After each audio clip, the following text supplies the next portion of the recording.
Welcome to another episode of the Bark Brigade podcast by Doggozila Magazine. Imagine legally paying thousands of dollars for a specific roommate, right? Like surgically altering their ears so they look tougher. Yeah. Strapping an electronic device to their neck to deliver, shocks when they don't listen. Oh, man. And feeding them this raw diet fit for a wild wolf. I mean, if you did any of that to a human being, you would literally be in federal prison. Right. You'd be locked up for life. Exactly. But if you do it to a dog, you are just, participating in another Tuesday debate on some canine message board. Yeah, just a casual Tuesday. It is incredibly strange when you step back and actually look at it because usually when we talk about dogs in passing, there's this universal warm, fuzzy sense of agreement, right? Sure. Dogs are loyal. They're our best friends. They bring us pure joy. But the second you actively step into the world of dog ownership, and the canine community specifically, you realize you just walked into an absolute minefield. It really is. Yeah. And, it's a jarring transition for a lot of first-time owners. On the surface, it's all like wagging tails and puppy dog eyes. Right. But just beneath that glossy veneer, there are incredibly passionate, deeply entrenched battle lines drawn over almost every conceivable aspect of canine care, biology, and even law. And that tension is exactly what we are dissecting today. We have this massive stack of source material centered around a sprawling, deeply researched article from Doggozila Magazine. Oh, it's a fantastic piece. It really is. It's titled Dog Controversies in the Community. And our mission for this deep dive is to, systematically pull apart the most polarized topics in the modern canine world. Right, getting into the weeds. Exactly. We are looking at the entire lifespan and lifestyle of the dog. So, how we source them, how we literally physically modify their bodies, the psychological tools we use to program their brain. The training, yeah. Yeah, the training. And the biological reality of what goes into their dinner bowls. And ultimately, how human laws regulate their existence in our society. It's a massive landscape. And as we parse through the research today, a really profound underlying theme emerges. Okay, what is it? Well, what's fascinating here is that these controversies aren't really about dogs. Not at their core, anyway. Wait, really? What are they about, then? They are fundamentally a reflection of deeply human questions. Like, when we argue about canine care, we are actually debating our own ethics, our shifting definitions of public safety, our human guilt, and the continuously evolving nature of our dominance over the natural world. Oh, wow. So the dog is essentially a biological mirror? Exactly. A mirror reflecting human values right back at us. That is a fascinating lens to view this through. And hey, speaking of viewing things, I see you've drastically changed your background for our session today. Oh, you noticed. I did. The usual towering bookshelves are gone, and I'm looking at this incredibly warm, sunlit study. You've got, vintage canine anatomy charts on the wall. And are those actual historical photographs? Yeah, those are photographs of working dogs from the 1800s. That is so cool. Thanks. I felt we needed an environment that bridges history and hard science for this deep dive. I have stacks of veterinary journals right here on the desk, alongside records from early kennel clubs. Setting the mood. Yeah, exactly. It helps ground our discussion. It reminds us that while we are exploring human opinions and philosophies, we are ultimately talking about real, living biology and centuries of recorded history. I love it. It sets the perfect tone. Because, before we can even talk about how to raise, train, or feed a dog, we have to talk about how that animal literally enters your life. Right. The starting point. Yes, the genesis point of dog ownership. Which brings us to one of the most visible, deeply emotional divides in the community, the ethics of sourcing. Yes. The breeding versus adoption debate. Exactly. And I want to look at the shelter statistics first because the sheer scale is staggering. I mean, we are talking about millions of dogs sitting in local, municipal, and private shelters at any given moment. It's a huge interconnected pet ecosystem. It is. And the primary argument from adoption advocates is incredibly straightforward and highly emotional, right? Adopting saves a life. Yes, absolutely. You are actively pulling an animal from a stressed system, reducing local pet overpopulation, and directly starving the business model of puppy mills by not injecting your money into that specific supply chain. And beyond the ethical pull, there is a very raw logistical and economic reality to the adoption argument that the source highlights. Right, the financial side. Yeah, when you adopt a dog from a reputable shelter or rescue organization, you are fundamentally absorbing a massive amount of subsidized veterinary care. Oh, that's a good point. Like the spaying and neutering. Exactly. That dog typically comes to you already spayed or neutered. They have a microchip implanted. They've been administered a full battery of core vaccines, parvovirus, distemper, Which rabies. is expensive. Incredibly expensive. If a consumer were to pay for all of those surgical and preventative veterinary services out of pocket for a brand new, unvetted puppy, the financial burden would be substantial. Right. Hundreds or even thousands of dollars. Yeah, shelters operate essentially at a loss to provide a massive economic relief to the new owner, Yeah. all to facilitate getting that dog into a home. Wow. And the source also dives into the psychological component of adoption, which I thought was really interesting. Redemption narrative. Yes. Rescue advocates talk constantly about the profound, almost tangible bond formed when you give a surrendered or abandoned dog a second chance. It's a very powerful emotion. Yeah, the article notes that many owners report their adopted dogs harbor this deeply ingrained sense of gratitude. Like it fosters this incredibly close, resilient connection with their new human families. You aren't just buying a pet, you are participating in a redemption story. That redemption narrative is incredibly powerful, and it is the primary engine behind the global adopt, don't shop movement. For sure. However, the Doggozila piece is very careful to thoroughly present the opposing side of this coin, because the proponents of dog breeding are not operating out of malice or, a desire to harm sheltered dogs. Right, they have their own philosophy. Exactly. They're operating from a philosophy of historical preservation and biological predictability. Okay, let's unpack that. Because if we look at the history of how we got these breeds in the first place, it's not just a happy accident. No, not at all. We have spent centuries, I mean millennia in some cases, selectively developing highly specific genetic lines. Ethical breeders argue that they are the stewards of history. Preserving the golden retriever, the border collie, the Newfoundland. Exactly. But practically speaking, the modern argument for breeding centers almost entirely on predictability. Predictability in health, in final adult size, and, like most importantly, in temperament. And that predictability is not just a luxury. For many, it is an absolute necessity. How so? Give me an example. Well, let's look at the mechanics of why someone might require that. If you are a family living in a densely populated apartment building with a strict weight limit, right? Or if a family member has severe documented allergies and requires a low dander coat. Or if you are specifically looking for a dog capable of complex working tasks, like deep pressure therapy for a psychiatric disability. Oh, wow. Or scent detection for medical alerts. You cannot rely on the genetic roll of the dice that comes with a mixed breed rescue. That makes total sense. You need a sure thing. Exactly. You require a very specific, carefully engineered set of biological traits. Ethical breeders utilize advanced genetic testing like OVFA hip and elbow scoring and DNA panels for inherited diseases to statistically guarantee they're producing sound, reliable animals that perfectly fit those exact criteria. And this is a big But reading through this, there is a massive, incredibly sharp distinction made in the source material. Yes, the puppy mill distinction. Right. The article draws a thick, undeniable line between the ethical preservationist breeder you just described and the commercial entities known as puppy mills or backyard breeders. That is the grim reality of the breeding ecosystem. An ethical breeder operates almost at a financial loss. Really? A loss? Oh, absolutely. By the time they pay for all those genetic tests, emergency vet visits, premium food, they aren't making a profit. They prioritize the structural and behavioral well-being of the animal above all else. Okay. They meticulously vet the homes their puppies go to, and they have contracts mandating that if the owner ever cannot keep the dog returns to the breeder. Oh, ensuring their animals never end up in the shelter system. That's huge. Exactly. A puppy mill, conversely, is an agricultural operation prioritizing volume and profit. They mass-produce puppies in confined conditions with zero regard for genetic health testing or early neurological stimulation. Which is just heartbreaking. It is. And this inevitably floods the market with animals suffering from severe, long-term congenital defects and profound behavioral trauma. You know, looking at this choice, it really feels like finding a roommate. Oh, I like that analogy. Right.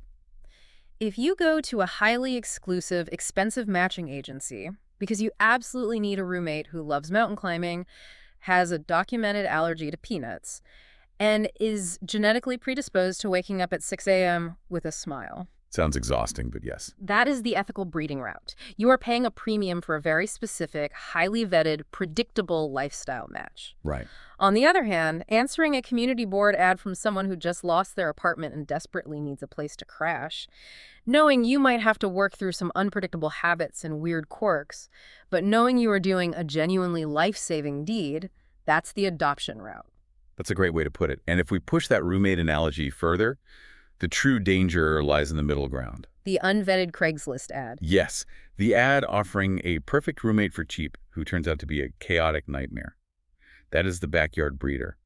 What the Doggozilla article ultimately concludes is that the true conflict here is not a binary of breeding versus adoption. Right. Both the preservationist and the shelter advocate possess highly valid, morally sound stances. The actual battle line is between responsible ownership and gross irresponsibility. So it's about the human's actions. Exactly. If you adopt a dog but fail to train it, leading to a bite and a return to the shelter, that is irresponsible. If you breed 2 dogs in your backyard purely to sell the puppies for quick cash, completely bypassing genetic health screenings, that is irresponsible. So the responsibility lies entirely in the execution of your choice, not merely the category of the choice itself. Beautifully summarized, yes. That is a crucial distinction. And I want to pause here and explicitly state to you, the listener, that our goal in this deep dive remains fiercely neutral. Yes, absolutely. We are honoring both the tireless rescue volunteer pulling dogs from overcrowded municipal shelters and the dedicated ethical breeder spending thousands of dollars on genetic testing to preserve the health of a historical brood. We aren't here to tell you which path to walk. Indeed. But what is universally true is that once you make that choice and you actually bring that dog into your home, whether it's a purebred puppy with a lineage tracing back to Victorian England or a scruffy terrier mix with a completely opaque past, the controversies do not cease. No, not even close. No. In fact, they become intensely physical because the very next debate many owners face revolves around whether the physical anatomy of the dog should be surgically altered to fit our expectations. Right. We've talked about how humans selectively choose a dog's genetics, but that desire for total control doesn't stop at birth.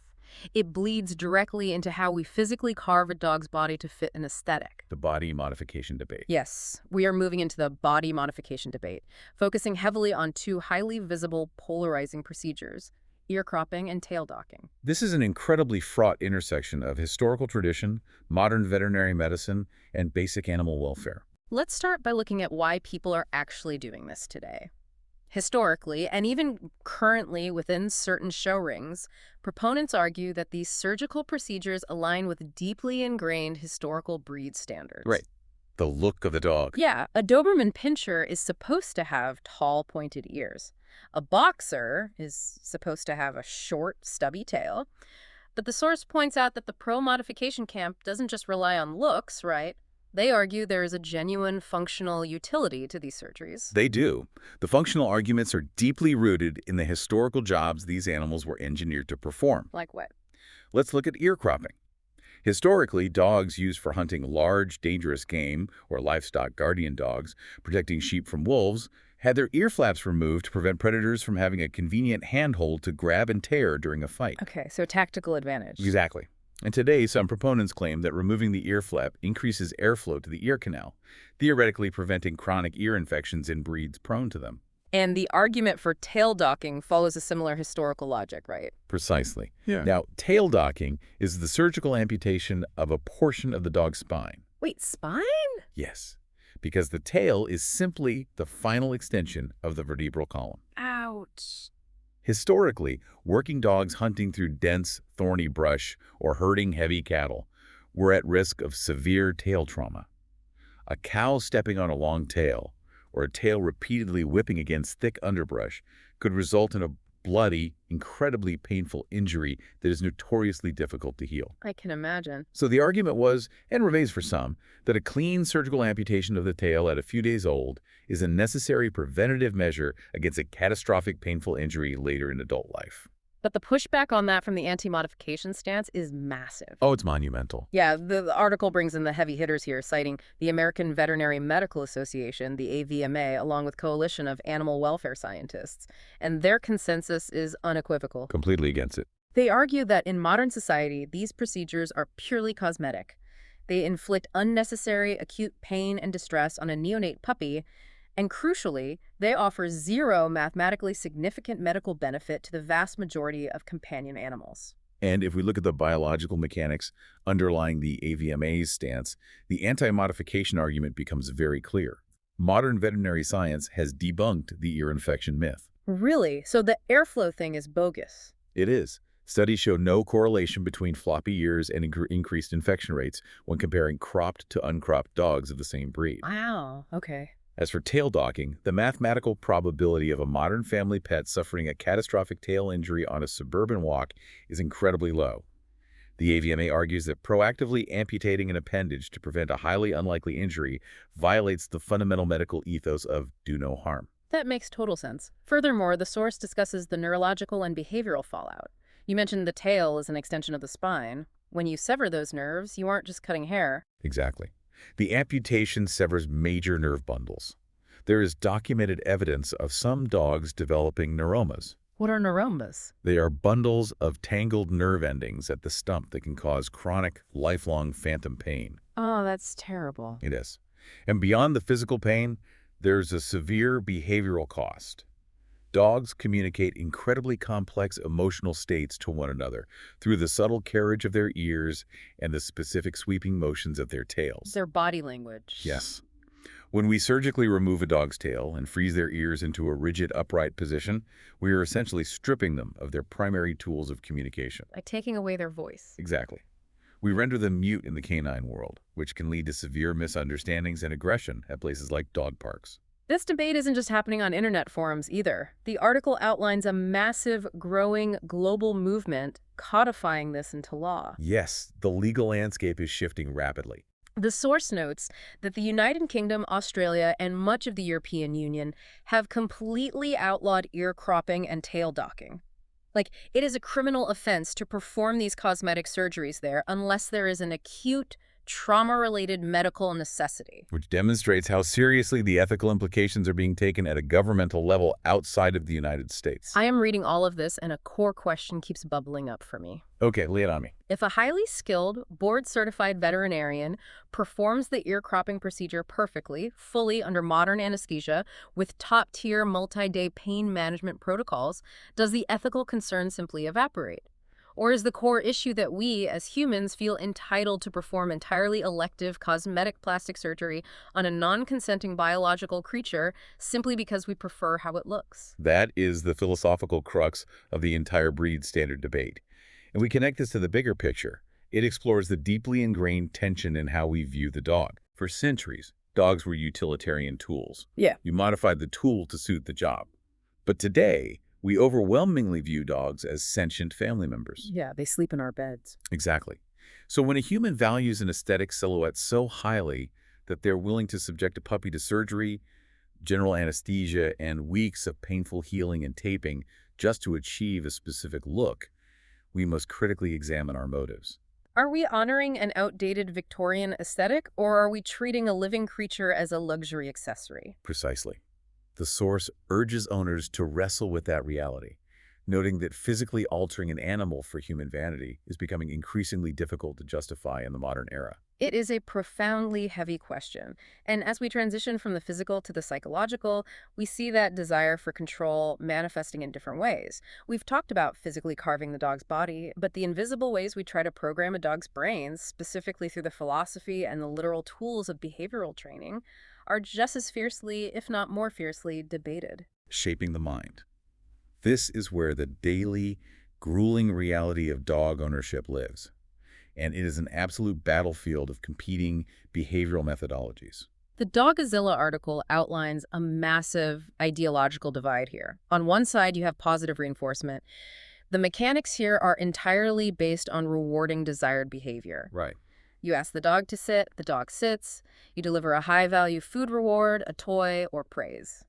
The source notes that this approach is heavily supported by modern cognitive science and veterinary behaviorists. It builds immense trust. Yeah, and it is mathematically highly effective for teaching new behaviors, and it operates entirely without the use of physical force. It is fundamentally rooted in B.F. Skinner's principles of operant conditioning.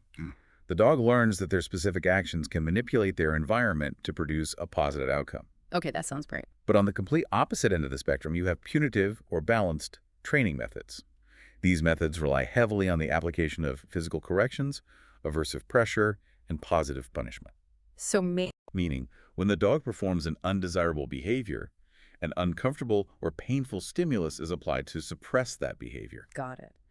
And critics of this punitive method argue that utilizing fear and physical pain can severely fracture the human-dog bond. But the philosophical debate really crystallizes when the source looks at the actual physical hardware used to enact these corrections. Let's examine the electric collar, or the e-collar debate. Ah, yes, the e-collar.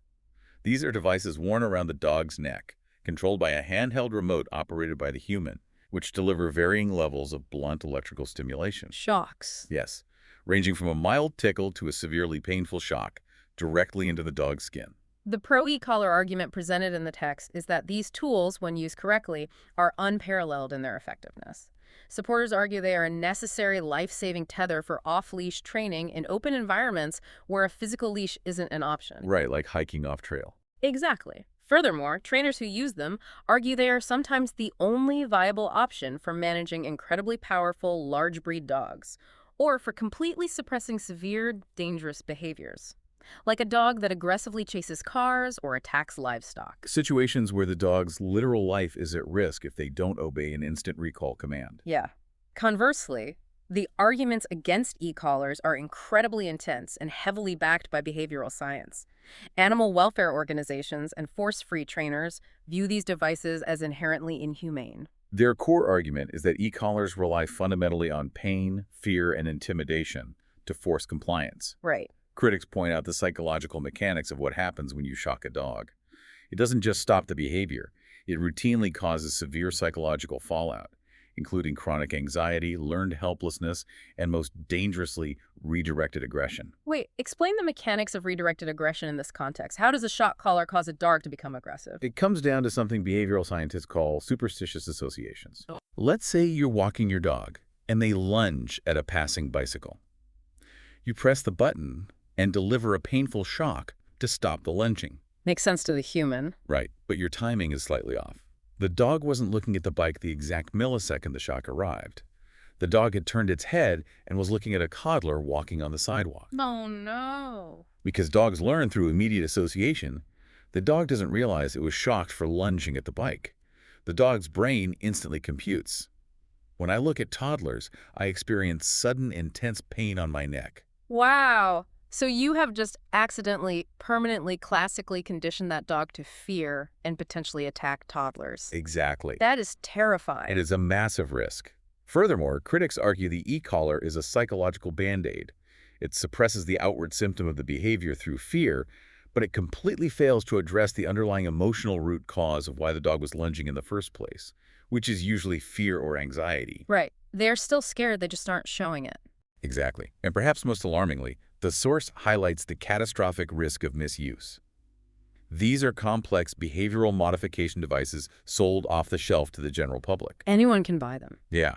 When they end up in the hands of untrained, frustrated, or angry owners, the potential for severe physical and psychological abuse is astronomical. The debate is remarkably similar when we examine the prong collar, also known as the pinch collar. For those who haven't seen one, this is a collar made of interlocking metal links with blunt metal prongs that face inward toward the dog's skin. They look medieval. They really do.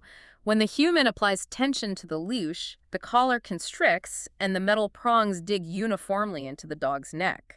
The proponents argue it gives the smaller owner vital mechanical leverage over a massive, incredibly strong dog. Right, for safety and control. Yeah, they argue that biomechanically it is actually safer than a standard flat collar or a choke chain, which can crush a dog's windpipe if they pull too hard, whereas the prong distributes the pressure evenly. But the physical and psychological cons are severe. Misuse of metal prongs digging into a neck causes obvious acute discomfort. Yeah. The source notes that veterinary clinics frequently treat severe physical harm caused by these collars. Extensive bruising, deep puncture wounds that become infected, and permanent structural damage to the dog's trachea, esophagus, and thyroid gland from repeated blunt force trauma. That is brutal. And again, the behavioral critics point out the exact same flaw as the e-collar. Pain compliance doesn't teach the dog what they're supposed to do. It only punishes them for what they're currently doing. It doesn't fix the underlying behavioral deficit. Reading through these incredibly heated arguments in the Doggozilla piece, I find myself circling back to an analogy. Oh, let's hear it. Here's where it gets really interesting. Is the tool itself the absolute villain here, or is it the profoundly uneducated human holding the leash? It sounds remarkably like giving a high-powered industrial table saw to someone who has never even read the instruction manual. Well, that's a great comparison. A master seasoned carpenter can use that power tool to build a structurally sound house efficiently and safely. But if a total novice, a frustrated amateur who just bought it at the hardware store, turns it on, they're almost guaranteed to tear the walls down and critically injure themselves and everyone around them in the process. Is the e-collar and the prong collar the power tool in this scenario? And to push that power tool analogy further, if you mess up a cut with a table saw, you just ruin a $50 piece of wood. You throw it away and start over. Right. If you mistime an electronic correction by 2 seconds, as we discussed with the superstitious associations, you have permanently traumatized a sentient being. You cannot just throw the dog away and start over. Wow, yes. Stakes are completely different. The tool has a theoretical utility in highly specific, expert, incredibly controlled hands, but it possesses immense volatile potential for destruction in amateur hands. This takes us a step further into the source's actual proposed solution to this entire training war. The article emphasizes that the key to moving past these tool-based controversies is a fundamental, rigorous education in canine cognition. Because dogs are not speaking English. We are demanding they understand us, but we rarely bother to learn their language. Exactly. Dogs are communicating constantly, nonstop, but their language is entirely physical. They communicate through incredibly subtle shifts in body language. Like what kind of shifts? A hard stare, a slight freezing of the shoulder muscles, the carriage of the ears, rapid lip licking, yawning when they aren't tired, showing the whites of their eyes, what trainers call whale eye. Oh, I've seen that. These are all critical communications indicating stress, fear, or impending aggression. The article stresses the absolute necessity of a holistic, highly individualized approach to training. There is no universal one-size-fits-all method. Right, you have to read the individual dog. Yes. If you have a deeply shy, under-socialized, fearful rescue dog, slapping a metal prong collar on their neck is going to completely shatter their psyche. They need intensive confidence building, which dictates a purely positive reinforcement protocol. Makes sense. Conversely, a highly driven, high-energy working breed like a Belgian Malinois bred for police work requires incredibly clear, firm, consistent boundaries and massive amounts of physical and mental structure to avoid becoming destructive. You have to train the specific dog standing in front of you. I love that the source ultimately brings this back to the concept of the whole dog. It's not just about getting a dog to robotically sit or stay on command. It's about managing their holistic well-being. It really is. The article provides highly specific examples. It discusses treating a highly reactive or anxious dog, not just by shouting commands at it, but by implementing complex, scientifically backed desensitization protocols and classical counter-conditioning. It proves that modern training is actually about managing the dog's overall mental and emotional health framework. And their physical health, too. Right. The source makes a fascinating connection, noting that for a chronically overweight, lethargic, or physically unhealthy dog, the most important training regimen an owner can implement has nothing to do with obedience commands and everything to do with overhauling their diet and exercise routine. Everything is connected. The physical, mental, and emotional needs of the animal are inextricably intertwined, which, perfectly enough, bridges us directly into the next massive, multi-billion-dollar battlefield of dog ownership. What exactly are we putting into their dinner bowls? Oh, the nutrition debate. Training manages a dog's outward behavioral symptoms, but their internal biological health is governed entirely by their daily standards of care and their diet. And if you have ever stood in the pet food aisle of a modern, high-end grocery store, you know this space is surprisingly controversial, fiercely debated, and incredibly overwhelming for a consumer. It is a staggering industry, entirely driven by intense marketing and heavily guarded scientific formulations. Before we hit the food, the source briefly touches on general care standards, noting that there are debates around almost every aspect of basic maintenance. Oh, definitely. You have the traditional camp advocating for rigorous, standardized schedules of annual vaccines, chemical flea and tick preventatives, and conventional veterinary checkups. And pushing against that, you have a rapidly growing movement of owners leaning heavily into holistic naturopathic approaches. Utilizing veterinary acupuncture, raw herbal remedies, essential oils, and minimal, tighter-tested vaccination schedules to avoid over-medicating the dog. Even basic grooming is debated. Do you maintain a high-maintenance, constant professional grooming schedule for a poodle or stick to rugged, basic care? Are untrained owners actually safely trimming black nails and cleaning deep ear canals, or is that causing more trauma and best left to professionals? Those debates reflect a broader societal shift towards holistic health, mirroring human wellness trends. But the absolute epicenter of controversy in daily canine care, the true heavyweight fight, is the great nutrition debate. Premium versus standard. Specifically, the war between ultra-premium boutique diets and standard science-backed commercial diets. This is a wild, fascinating sector. Let's examine the premium grain-free argument first. Over the last decade, these diets exploded onto the market. They are heavily, aggressively marketed as being closer to the dog's ancient evolutionary roots, the so-called wolf diet. The packaging is always so striking. The packaging is beautiful, featuring pristine wilderness. They boast high-quality, exotic, human-grade proteins, real deboned chicken, wild-caught Alaskan salmon, venison, bison. This meat is mixed with whole fruits like blueberries and cranberries, sweet potatoes, and absolutely zero grains. No corn, no wheat, no soy. And proponents of these premium diets, backed by heavily funded marketing campaigns and some select studies, suggest this biological approach dramatically lowers the risk of food allergies, aids in incredibly smooth digestion, creates brilliant shining coats, and significantly combats the massive epidemic of canine obesity. I mean, it sounds like an absolute biological utopia. It appeals directly to a human's desire to provide the purest, most natural sustenance possible. It does. But then we must rigorously examine the standard balanced diet argument, which is heavily backed by the vast majority of board-certified veterinary nutritionists. The critics of the premium grain-free push argue a very fundamental biological point. Dogs are simply not wolves. They share an ancient common ancestor, yes, but their biology has diverged significantly. Dramatically so. Yeah. And the proof is right there in their DNA. As human societies transition from hunter-gatherers to agricultural farming societies over tens of thousands of years, dogs evolved right alongside us, literally scavenging the starchy, grain-heavy remnants of human civilization. They ate our scraps. Exactly. Evolutionary biologists have pinpointed the ANY2B gene mutation. AMY2B. Yes. Oh. Wolves typically possess only 2 copies of the ANY2B gene, which produces amylase, the enzyme required to break down starches. Modern domestic dogs, depending on the breed, can possess up to 30 copies of this gene. Wow, 30 copies. They literally, molecularly evolve the biological machinery required to efficiently digest and draw heavy nutrients from agricultural starches and grains. So, the entire premise that a dog physically cannot process a grain like corn or rice is scientifically false. Completely false. This raises an important question, right? The source makes a poignant note that critics argue there is no definitive, universally accepted scientific proof that a boutique, grain-free diet is medically superior for a healthy, average dog. Right. And there are some dangers too, aren't there? Yes.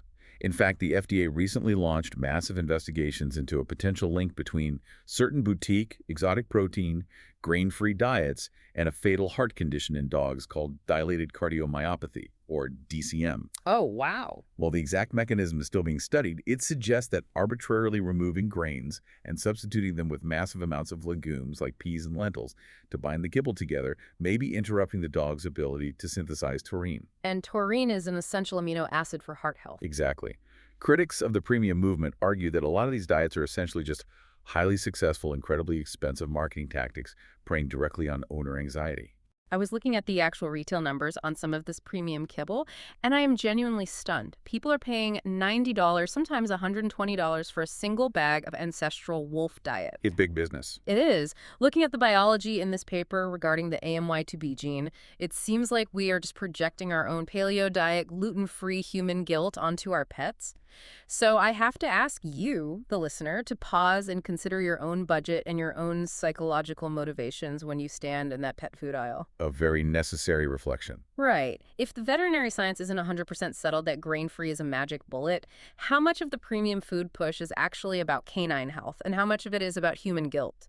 Do we feel guilty eating a beautiful, hot, home-cooked dinner while looking down and giving our dog a bowl of dry brown pebbles. Probably. Do we spend $90 a bag just to alleviate our own guilt and feel like better providers? Are we anthropomorphizing our dog's palates? That is a phenomenal observation. You are highlighting the intense psychological anthropomorphizing of our pets. We project human dietary trends, gluten-free, paleo, organic, onto an animal that, left to its own devices, will happily consume garbage out of a dumpster. Exactly. When we synthesize the source's conclusion on this highly volatile topic, it is actually incredibly liberating for the average owner. How so? There is no universal best food. The ideal diet is highly intimately individualized. It depends entirely on the specific dog's biological health status, the owner's realistic financial budget, and their lifestyle. So standard food is fine? If a dog thrives, has solid digestion, a shiny coat, and boundless energy on a standard, high-quality, scientifically formulated grain-inclusive diet from a major manufacturer, and it keeps the owner from going bankrupt, that is a massive success. You're providing an excellent standard of care. That is such a grounded, refreshing takeaway amid all the marketing noise. So far, we've really looked deeply at the dog inside the microcosm of the private home. How we selectively source their genetics, how we surgically modify their physical bodies, how we attempt to program their behavior with various tools, and the biological reality of what we feed them in the kitchen. Right, the private sphere. But what happens when we take that dog, clip a leash to their collar, walk out the front door, and bring them into shared human society? That is the exact moment when private ownership choices violently collide with public policy, municipal law, and communal The spaces. stakes get much higher. And they raise significantly, shifting from private debates to public safety and legal liability. Let's unpack the biggest, heaviest, and arguably most tragic legal debate in the canine world today. Breed-specific legislation, commonly referred to as BSL. Very heavy topic. First, let's strictly define it based on the parameters in the source. BSL refers to sweeping public laws that strictly regulate, restrict, or outright ban the ownership of specific dog breeds within an entire municipality, city, or even a country. Yeah. The source notes the main targets of these bans are often grouped together colloquially as bully breeds, American Pit Bull Terriers, Staffordshire Terriers, Rottweilers, Doberman Pinschers, and occasionally Mastiffs or Chow Chows. These are breeds that, due to historical usage or media portrayal, carry a heavy societal reputation for being inherently dangerous. Right. And the argument in favor of BSL, the pro-BSL stance, is strictly, unapologetically focused on public safety. Supporters of these municipal laws are trying to mitigate severe, catastrophic, and sometimes fatal dog bites and attacks. They are looking at the data. Yes, they look at medical statistics of severe tissue damage caused by certain powerful breeds with massive jaw strength. Their argument is that restricting those specific genetic lines from living in densely populated public spaces is the fastest, most effective, and most logical way to protect citizens, particularly children and the elderly. It is an argument born out of a desire for absolute public security. But the anti-BSL argument, which the Doggozila article details extensively, is supported by a massive, unified coalition of veterinary scientists, behavioral experts, the American Bar Association, and the CDC. A huge coalition. Yes. They argue a fundamental scientifically proven point. A dog's physical breed or appearance alone does not accurately predict aggression. That is the cornerstone of the entire anti-BSL movement. Precisely. Behavioral experts argue that dog bites are rarely a random act of genetic destiny. A severe bite is the final, tragic result of a highly complex web of compounding factors. What kind of factors? It involves the individual dog's inherent temperament, a complete lack of socialization during the critical developmental windows in puppyhood, a total absence of behavioral training, and chronically bad, neglectful, or abusive human care. Right, the environment. When a dog bites, it is almost universally a failure of the human environment, not merely the sudden activation of a breed trait. Therefore, critics view BSL as fundamentally flawed, unscientific, and grossly unfair discrimination based purely on physical aesthetics. And the source highlights a very grim reality. This sweeping discrimination doesn't actually seem to improve public safety in the municipalities that enact it, but it does have massive, tragic, unintended consequences. The bans destroy families. Yeah, when cities like Denver historically enacted their bans, or if we look at the recent XL bully bans in the United Kingdom, we see the mass mandated euthanasia of completely friendly, well-adjusted, thoroughly trained family pets simply because they happen to possess a certain blocky head shape or chest width. It's devastating. It creates horrific legal trouble and sheer heartbreak for highly responsible owners who suddenly, overnight, find their beloved family pet outlawed in their own hometown. They are forced to either move across state lines or surrender their dog to be killed.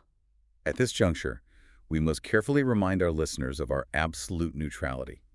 This is an intensely, fiercely politically charged community issue. Yes, very much so. People on the pro-BSL side have very real, legitimate fears, often based on horrific past traumas and violent encounters. People on the anti-BSL side have very real, righteous anger over the traumatic loss of innocent pets to draconian legislation. We are simply reporting the contours and the science of this debate. We are not endorsing a side. Absolutely. The pain and the fear on both sides of the BSL debate are very real and very visceral. But what I truly appreciate about the Doggozila article is that it doesn't just present the argument and leave us in despair. It actively explores alternative solutions to BSL that legal experts and behaviorists are actively promoting. Right, there are other ways. If sweeping breed bans are a blunt, ineffective instrument, what is the scalpel? The source details several alternatives. First, comprehensive bite prevention education implemented at the elementary school level. Catching it early. Exactly. It suggests making basic certified obedience classes legally mandatory for all dog owners, regardless of breed. It advocates for teaching the general public how to accurately read the canine body language we discussed earlier, so people can recognize when a dog is stressed, yawning, lip-licking, freezing, and back away before a bite occurs. And from a strict legal standpoint, the most highly advocated alternative to BSL is the implementation of comprehensive dangerous dog laws.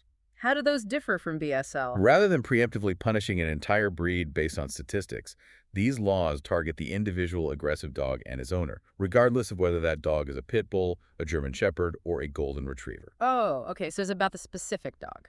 The mechanics of these laws are based on behavior, not genetics. If a specific dog of any breed shows documented dangerous behavior or bites someone unprovoked, the law requires that specific owner to take immediate, legally binding action. Like what? This could include a mandate to securely muzzle the dog in all public spaces, erect specific 6-foot secure fencing at their home, or carry a massive, specific liability insurance policy. It places the heavy burden of public safety squarely on the shoulders of the accountable individual human, rather than condemning an entire breed of dog. Accountability. That really is the perfect defining word for this entire deep dive, and that exact concept of accountability bleeds directly into the final, highly volatile public controversy we need to look at, the municipal dog park. The dog park. It is the quintessential fenced-in shared public space for dogs, and yet it is incredibly polarizing among trainers and owners alike. The pros of a municipal dog park are obvious, highly appealing, and wonderful on paper. It is a designated, legally safe space for massive, off-leash energy burning, which prevents neurotic and destructive behaviors back at the owner's home. It provides vital, varied socialization for the dogs. Yeah, exposing them to different play styles. And for the human owners, it builds a massive, tangible sense of community. This is especially vital for people living in dense urban apartments without access to private fenced yards. It acts as a bustling social hub for the neighborhood. But the cons, as detailed by veterinary behaviorists in the source, are significant and often completely overlooked by the average owner. What's the main concern? The article outlines a very high risk of unpredictable, aggressive behavior. When you dump dozens of strange dogs of varying sizes, temperaments, and training levels into a highly stimulating enclosed environment, you create a powder keg. That makes sense. Even normally friendly dogs can quickly become overstimulated, leading to intense resource guarding over a stray tennis ball or a specific corner of the park. There is a massive risk of disease transmission if irresponsible owners are bringing unvaccinated dogs or dogs with internal parasites into the shared soil. Gross, but true. But the absolute biggest issue, the catalyst for most of the violence, is the sheer chaos caused by inconsistent rules and human owners completely failing to actively supervise or intervene when their dog's body language shifts from play to predation. You know, looking at all of this, dog parks kind of sound exactly like an unsupervised high school cafeteria. That's spot on. Right. It is a great place to socialize, hang out, burn off steam, and make friends. But if there are no teachers around to actively read the room, to manage the shifting energy levels, and to step in when a joke goes too far, a friendly, rambunctious game of dodgeball can turn into an all-out, violent brawl in a matter of seconds. And because we are dealing with animals with teeth, someone is going to get severely hurt. That cafeteria analogy is incredibly accurate because it highlights the absence of authority. When you look at both breed-specific legislation and the chaos of dog parks through the analytical lens of the Doggozila article, you see they are deeply, inextricably connected by that core concept of human accountability. It all comes back to us. Both issues highlight the intense, often dangerous tension between our desire for human control and raw animal instinct when we bring our private, biological pets into shared public spaces. It all circles back to the source's central, overriding thesis for the entire global dog community. Which is? We are in desperate need of widespread scientific education. We need constant, vigilant supervision of our animals, and we need to foster a culture of unwavering, profound human responsibility. Okay, let's unpack everything we've learned today because we have covered an absolute massive amount of terrain in this deep dive. We really have. We started at the very beginning with the deep, emotionally charged ethical devise of sourcing the preservationist arguments of breeding versus the life-saving logistics of adoption.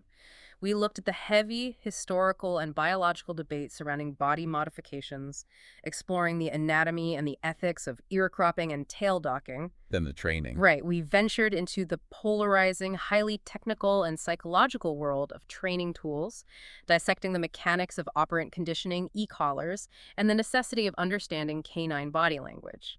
We navigated the sheer confusion, the genetic science of the AMY2B gene, and the heavy marketing of the pet food aisle to understand internal standards of care. And finally, the public space. Yes, finally, we tackled the heavy legal and communal debates of breed-specific legislation, dangerous dog laws, and the complex ethology of public dog parks. It is a vast, complicated journey, and the unifying thread running through every single one of these controversies is incredibly clear. Being a dog owner in the modern world is not and cannot be a passive experience. No, it takes work. It requires constant, active, informed decision-making. It requires profound empathy for the biological reality of the animal standing in front of you. And above all, it requires rigorous, ongoing education to separate slick marketing, historical myth, and human ego from actual peer-reviewed canine science. I completely agree. It is a massive responsibility to hold another creature's life in your hands. I also want to commend you, the listener, for taking the time to dive into these difficult, sometimes highly uncomfortable topics with us today. Exploring these diverse, deeply nuanced, and often violently conflicting viewpoints is truly the only way to foster the informed, compassionate, and fiercely responsible dog community that the Doggozila article envisions for the future. Absolutely. From the very beginning, we promised not to tell you what to think, but to give you the comprehensive biological and philosophical tools to think critically about your dog's life. And as we wrap up this deep dive, I want to leave you with one final, lingering, provocative thought to ponder on your own. Oh, leaving them with some homework. Always. We have spent this entire time talking about how humans manage, alter, train, and legislate dogs today. But if we look at the grand scale of evolution, dogs have evolved alongside us for tens of thousands of years. They have fundamentally altered their genetics to digest our agricultural diets. They have adapted their instincts to live inside our concrete homes, and they have bent their behaviors to fit our complex societal rules. They've done everything we've asked of them. Exactly. So, how many of these heated dog controversies are actually just human controversies in disguise? When we passionately argue on the internet about how to surgically control a dog, how to electronically train a dog, or how to legally ban a dog, are we really just debating our own deeply rooted human anxieties about morality, safety, and responsibility? Are we just projecting our own desperate need for control onto our best friends? It is something to seriously think about the next time you look down at the dog sleeping peacefully at your feet. Thank you for listening, dear Brigadiers, and if you have any questions, visit the source article on Doggozila Magazine at doggozila.com. That was all for this episode, and until the next time, bye to all listeners of the Bark Brigade podcast.